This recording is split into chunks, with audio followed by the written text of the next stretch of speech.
Welcome back, you guys. I'm EFC, this is Blue Line CV, and welcome to today's News Daily video. Now for today's video, we have a ton to talk about. We need to talk about the latest reports surrounding Isco. We need to talk about Timo Werner. We'll be talking about the futures of Marcos Alonso and Emerson. And to end things, we'll be speaking about Olivier Giroud. Now before I continue on with anything, today's video is brought to you by the One Football app. Now you guys, I'll let you know, this is what I received yesterday for my Christmas presents.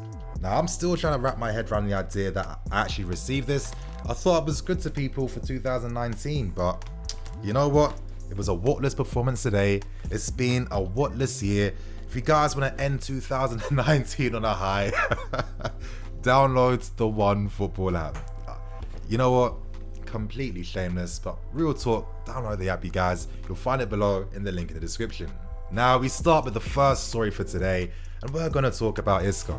Now reports coming out from Spain from WERNER'S are suggesting that last Monday we met with Real Madrid representatives in regards to Isco, and we told Real Madrid's reps that we are happy to spend 44 million, which is about 52 million euros, to sign Isco in the next window. Now for a price like that, for a player of Isco's levels and qualities, that's not too bad. Now the report does continue on. Madrid tried to rebuff our offer for Isco by offering us James Rodriguez instead, but you know what?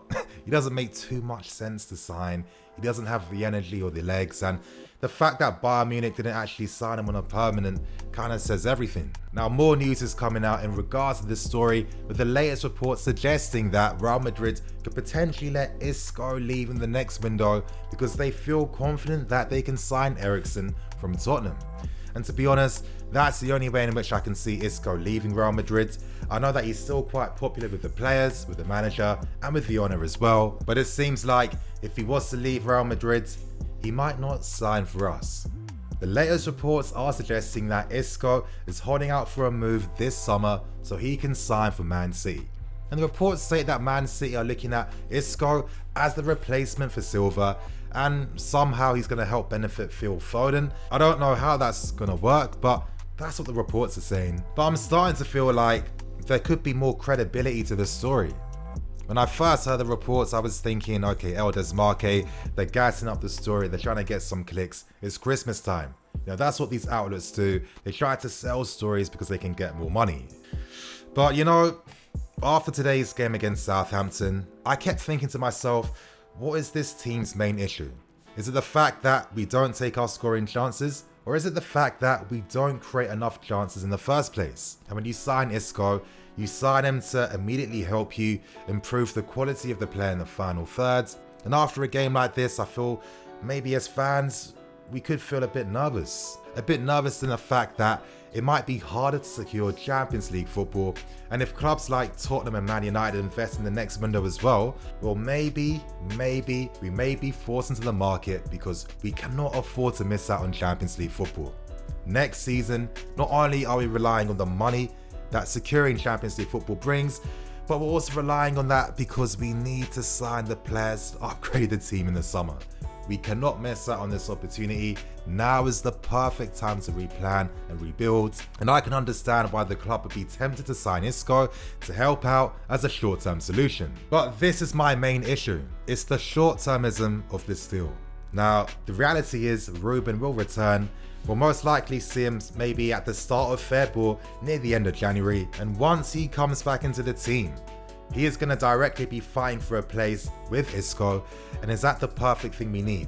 Of course, Isco can play as a 10, and also down the left hand side and the right hand sides, but we have options in those positions as well. When Ruben does return, can him and Isco coexist together?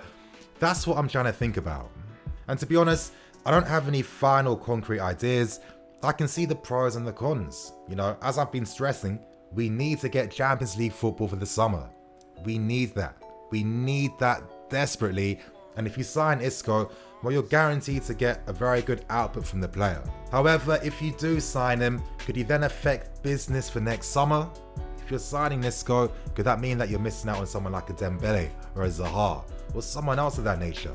And it makes you think even more, what would be the point of sacrificing players we actually need to sign when we have a Ruben that's about to return back to the team very soon?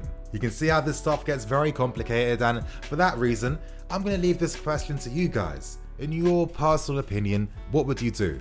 Would you sign Isco to boost our chances of getting Champions League football, or are you going to rely on the squad and wait for Ruben to return and help this team fight on? Now we move on to the second story, and I'm going to be talking about Timo Werner from RB Leipzig. The latest reports coming out from Germany are suggesting that Timo Werner does have a 27 to 30 million release clause in his contract, and that's because when he signed his last contract last year, he inserted that clause in the contract. Now, I'm not too sure why RB Leipzig agreed to that. Werner's always had a big reputation with the club. He's always been a key player for many years now, and I don't understand why you would sell a player of his dimensions and his qualities for such a low fee. For this season, Werner is having an incredible season. 18 goals in 17 games. His goals have been decisive, and they've helped RB Leipzig top the table in the Bundesliga. Now, it's not the first time that RB Leipzig have found themselves in this position, but it's starting to feel like they could actually cross the finishing line and actually win the Bundesliga this year. And if that's the case, well, it makes you think of the most obvious and natural thing, but could we actually sign Werner for the next window? With RB Leipzig topping the league, with them being in the round of 16 in Europe as well, is now the best time to leave? Really? I'm not too sure. Now, if you told me before last week when it looked like Haaland from RB Salzburg was going to be signing for his parent club Leipzig, then yeah, I could see this deal making more sense because I guess he'd be Werner's replacement. But with reports suggesting that Man United are very confident in signing Haaland in the next window, well, that puts those thoughts to bed.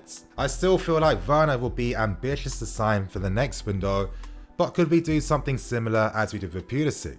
You know, sign the player, let him stay on loan at Leipzig until the end of the season before he signs for the club, he joins pre-season on the first day and obviously registers for next season. That could work, that could make sense, but it is a big sacrifice. I think it's fairly obvious that we need at least one quality player to bring in for this January because I feel like in attack, we need a different dimension to help break teams down. Werner is very clinical like Tammy Abraham, but my thing is, do we produce regular quality service to our strikers?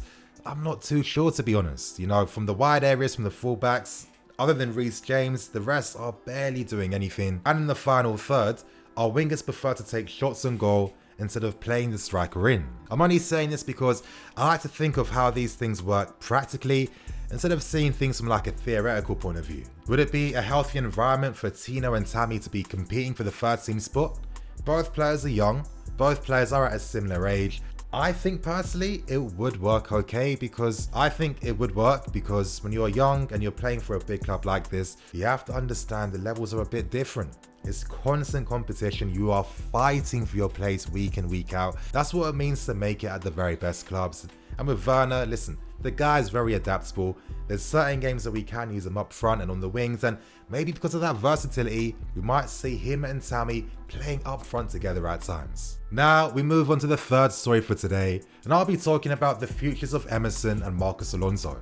Now, these reports are coming out from Italy, from publications like Tutto Sport, Via Sport Witness, and they're suggesting that we're commanding less money for Emerson compared to Marcos Alonso. Now, the fee that we're expecting for Emerson is around 30 million euros, and the fee we'd want for Marcos Alonso is between 35 to 40 million. And it's really got me thinking quite a lot. Now, before I even give my thoughts, to be honest with you guys, I need to continue on with the report. Now, from Tutto Sport, they're suggesting that Inter Milan and Juventus are both interested in Alonso and Emerson. Inter Milan are still keeping things work in progress with Alonso. Of course, you know, with the money and the demands that we want for the player, Inter might not be able to sign him immediately, but I think that we have the advantage because with the system that Inter Milan are using, a 3-5-2, currently right now, they're fighting tooth and nail with Juventus to win the Scudetto this year. They need a quality left wing back. The bonus is Conte has previously worked under Alonso. He understands the player. Alonso understands the system as well. And Alonso was fairly decent playing under Conte. The fact that Inter Milan are keeping things a work in progress suggests that they could be looking to raise the funds somehow. But to be honest, you guys, from a purely business point of view, Alonso has about 3.5 years left in his contract. He's earning over 120k per week, so naturally he is going to command a bit more money. we move on to Emerson, and we know that Juventus are kind of seeing him as that successor for Alexandro. It's not the first time that's been floated around. We've been hearing it for years now, and it feels like Sarri wants to bring Emerson to Juventus. My thing is though, Emerson is about 4 years younger than Alonso. I know he has about 2.5 years left, but can a year's difference really make that much of a difference in value? I'm not too sure. You know, a lot of clubs are interested. Emerson's young, you know, he's got a lot of potential to still fulfill. I don't understand why we'd accept less money for Emerson compared to an Alonso that's really old, that might not be playing as many games, and could be prone to having a dramatic loss in valuation. But to end this point, I get the impression that the club could sell both players. It feels like they'd be happy to sell either one. I feel like it makes sense to invest in Emerson, who's younger, and you know with Emerson that, listen, he's 25. If he doesn't fulfill his potential, by the time he's 26, 27, you know, his value isn't going to fall down too much. Due to his age, we could still get decent money for the player. It just makes more sense to me. But you guys, on that note, we move on to the final story for today, and I want to talk about the future of Olivier Giroud. Now, more reports are coming out from France suggesting that Nice and Rangers are two clubs in the running to try and sign the player. Now, Giroud is a very popular guy this period. I mean, he's been linked with countless clubs from the Bundesliga, from Ligue 1, from everywhere. By now, we all know that Giroud does want consistent game time because he wants to represent his national team in the Euros next year. That makes a lot of sense, and the player was very frank and honest, stating that he doesn't see himself staying at this club past January, so I think that kind of says everything we need to know. But with Giroud, I personally feel like it's down to him to pick the right club to sign for.